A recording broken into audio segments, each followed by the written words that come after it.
Assalamualaikum warahmatullahi wabarakatuh. Hari ini kami akan membentangkan tentang kisah Nabi Daud.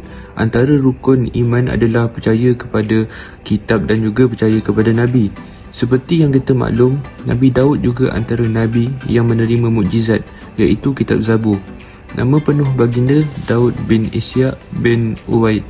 Baginda juga berketurunan Nabi Ibrahim AS. Dikatakan baginda berwatakan rendah dan biru kedua anak matanya. Baginda yang merupakan keturunan Bani Israel mempunyai sifat keberanian yang sangat tinggi sejak dari kecil lagi. Ini menyebabkan baginda telah dijadikan raja dan mentadbir negara di usia yang masih muda. Antara salah satu mukjizat yang dikurniakan Allah Subhanahu Taala kepada baginda Nabi Daud alaihi salam adalah kekuatan dan keberaniannya sejak dari kecil. Semasa berlakunya peperangan, Nabi Daud meminta izin Raja Talut untuk turut berperang. Pada awalnya Raja Talut bimbang melihat Nabi Daud yang masih kecil. Nabi Daud alaihi salam mengatakan bahawa Allah Subhanahu Taala telah menolong baginda berhadapan dengan binatang buas seperti singa dan ular hanya dengan menggunakan tali dan batu.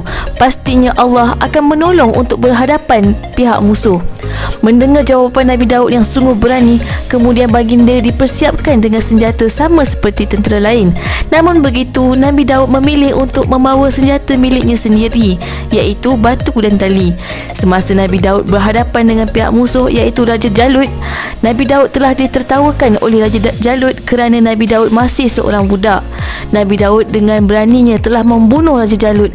Para tentera pihak musuh melihat perkara itu terus mengalah dan perang dimenangi oleh Raja Talut. Kemudiannya Raja Talut menunaikan janjinya menikahkan Nabi Daud dengan putrinya. Dengan kebijaksanaan Nabi Daud, penduduk sangat mencintai baginda dan Raja Talut juga telah menyerahkan kuasa pemerintahan kepada Nabi Daud dan menjadikan baginda seorang raja.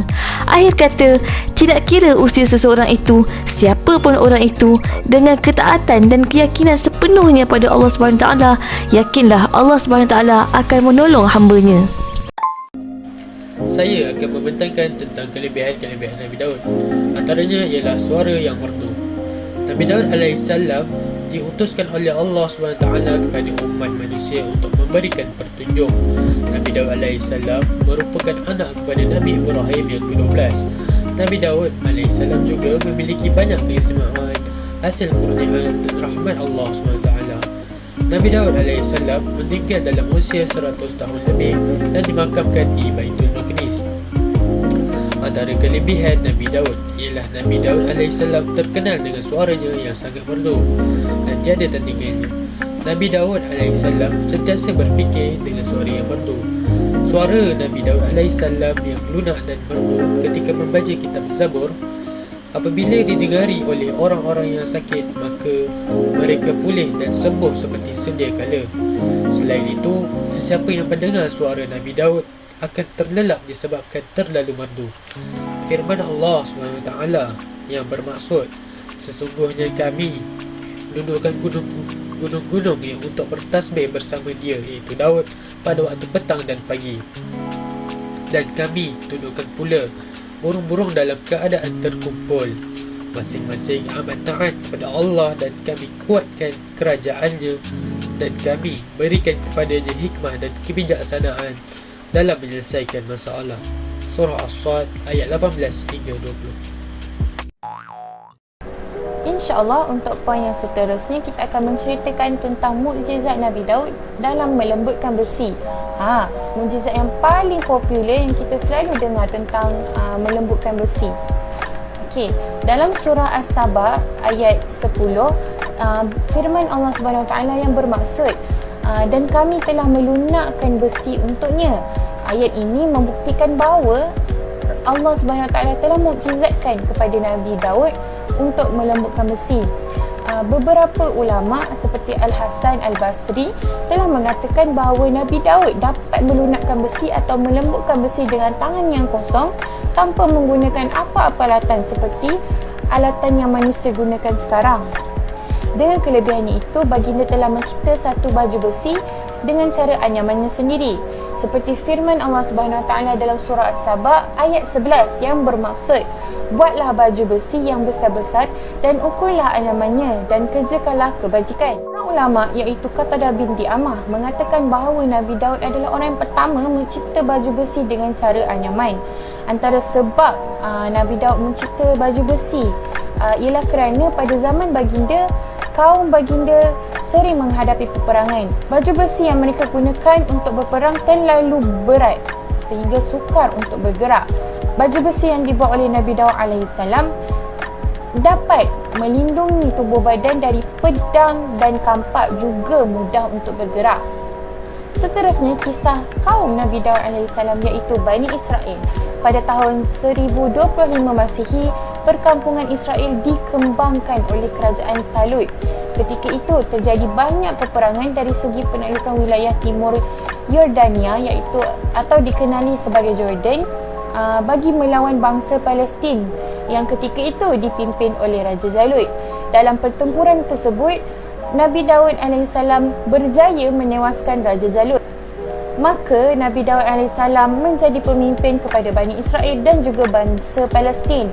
Kisah ini telah diceritakan dalam Al-Quran seperti mana Allah Subhanahu Wa Taala berfirman dalam surah Al-Isra ayat 4 yang bermaksud, dan kami tetapkan terhadap Bani Israel dalam kitab itu, kamu pasti akan berbuat kerosakan di muka bumi ini 2 kali dan pasti kamu akan menyombongkan diri dengan kesombongan yang sangat besar. Maka apabila datang saat hukuman bagi kejahatan yang pertama dari kedua kejahatan itu, kami datangkan kepadamu hamba-hamba kami yang perkasa, lalu mereka mengetuai di kampung-kampung itu, dan itulah ketetapan yang telah terlaksana. Kesimpulannya, kita sebagai seorang yang berakidah Islam haruslah sentiasa mengikuti segala nilai-nilai murni yang ada pada Nabi Daud alaihissalam. Contohnya, kita haruslah bijak dalam membahagikan waktu dalam kehidupan seharian kita. Apatah lagi, kita ni sebagai seorang pelajar. Seterusnya, walaupun Nabi Daud itu seorang raja yang berpangkat tinggi dan masih muda, akan tetapi baginda tetap merendah diri dan tidak sombong sesekali dengan bekerja sebagai seorang tukang besi. Di sini kita dapat lihat hatta baginda seorang nabi dan raja. Akhlak baginda yang tidak sombong dan merendah diri itu haruslah kita contohi dan kita ikuti. Akhir sekali, kita walaupun umat Nabi Muhammad, tidak salah untuk kita mengamalkan amalan Nabi Daud seperti berpuasa, kerana Rasulullah SAW juga pernah mengatakan bahawa amalan puasa Nabi Daud itu adalah amalan yang dicintai oleh Allah. Inilah antara bukti kita beriman dengan Nabi, dengan mengikuti segala amalan yang baik dan disukai oleh Allah. Semoga bertambah amalan dan keimanan kita.